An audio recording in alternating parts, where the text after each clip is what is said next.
Assalamu alaikum, welcome here at Crypto Hash Review, where we educate and disseminate information about Bitcoin, cryptocurrencies from a Muslim perspective. We have a question. I saw the video on Freshly Grounded podcast. I already have lots of different cryptocurrencies. May Allah help you. I bought, but I would also like to use in daily life. May Allah aid you, mashallah. So this is very important. But we should also try as much as we can to find avenues for this new invention of money and cryptocurrencies to use. How can we use this in our daily lives? How can we generate more income? How can I integrate it to my business? Don't just say I'm going to buy this and forget about it and hopefully I become a millionaire. No, do something with it. Be productive with it. How could you literally integrate this onto your website so you can actually receive income, they can actually do business, they can do trade? I mean, think of ways to use the technology that's there. Otherwise, what happens is it become like, imagine the time of the horse and chariot back in the day, where everyone had horse and cart. And then the car was born. And then you had enough money to buy a car, so you bought a car. And then you parked it inside your front yard and you left it there. Why? Oh, because inshallah in the future it'll go up in value. Yeah, it might do. I mean, it becomes more well known and people want to buy it. But use the thing in it. It's right there. Use it.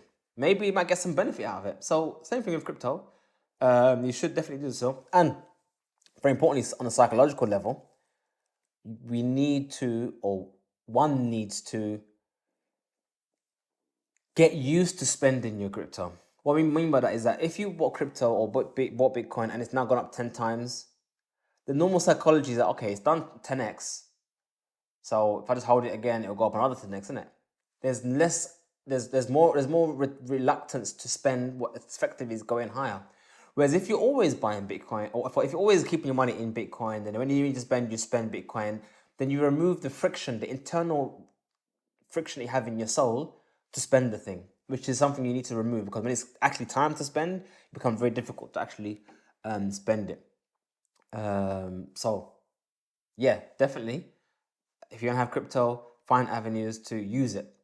Can you tell me about what 2% cashback does and what it means? I get and does it mean I get €2 back if I spend something like 100 euros? Yes. So if you spend like 100 euros and you get 2% cashback, then you get literally £2 or €2 back.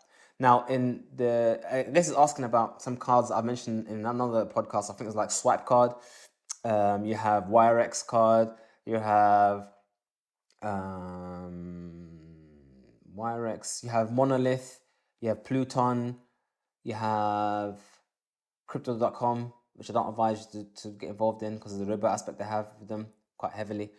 But all these cards allow you to spend crypto directly. You load it with crypto, and when you spend, they do the business, they do the work, and it gets converted, it gets spent. Some of the cards convert automatically, like Swipe, WireX. So as you spend, you leave it in Bitcoin, and as you spend, it gets converted like that. Whereas other coins, you have to convert it yourself, and then you spend the fiat. So you can keep your crypto in there as crypto, but when you want to spend, then you have to convert it into the currency you want, and then you can spend it manually. I mean, that's just an added level of friction. That's why I don't see how they can be successful moving forward. But that's what they do. But yeah, that's what they do. So with Swipe, for example, they would give you that 2% or 1% or whatever rebate that they give you in the cryptocurrency you want. So you can get 2% back in Bitcoin. You can get 2% back in their own coin. You get 2% back in Ethereum, which has a double effect whereby if you got back in Bitcoin, your 2%, and then that Bitcoin went up 10%, effectively you now gained extra value back on your rebate from the appreciation of its value. So that's a really good option to have. I don't buy anything from Amazon or Shopify or other things that offer. Please help me here to take the right card to use crypto in my daily life as a buyer. So I can't advise you in which card to have, because you've got to look at which one is useful to you. And I don't want to like advertise a particular card. When at the end of the day, it's a business, and every business does what it needs to do. I mean, the sheer fact that they allow you to spend your Bitcoin and your crypto at any Visa or MasterCard outlet is a good enough reason to have the card. I mean, have the card even if you don't intend to spend. just have the card just in case you need to spend, because otherwise you're going to have to send your crypto to an exchange, then convert your money from crypto into the other currency, and then from that exchange to your bank account, and all that can take days before you get time to spend your money. Have a card, just spend the card. So definitely get these cards. And you mentioned, by the way, I also know that there is a Binance card, and Binance has a card from, and I have a Binance account for more than 2 months now, and I have most of my crypto in Binance, and I get 8% cash back. Is this the best option? Again, it's entirely up to you. If they give you 8% back, that's insane. 8% back. I'm gonna look at that myself actually. Yeah, I did see that they have 8% back, but usually it comes with a catch. You have to do something to get 8% back.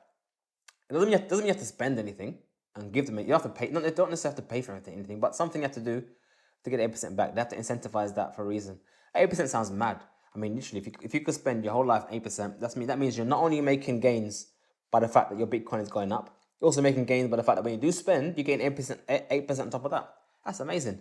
So yeah, if that's what they're doing, terms and conditions, then go for it. But like I said, because these things are not like visas. Like, you know, some countries when you go to them, like Malaysia or Saudi Arabia or others, if you manage to get the passport, the citizenship, the condition is that you have to give up your old passport. These are not like that. I mean, you can get all the cards, you can get all the ones I just mentioned and others, and just hold them. And whichever one you want to use, just use them. And it's actually good to have more than one, because you never know what might happen. I remember in 2017 there was a card called 10x. I was so happy that I can spend my Bitcoin. Got the card. I bought a Sahara Grilled burger with it. Shared it on my Instagram page. Yeah, I bought a Sahara Grilled burger with it, and then about 2 weeks later, the company lost their card and never got it back again, and that was the end of it. So yeah, it's good to have as many cards as possible. You never know what might happen. Maybe the company might go bust. Maybe the company might lose their card issuance from Visa. Lots of things could happen. So yeah, definitely get the cards. It doesn't cost you anything to get the cards. Just hand in your detail, have the cards, and be ready to spend it when you need to. We hope you find this video beneficial.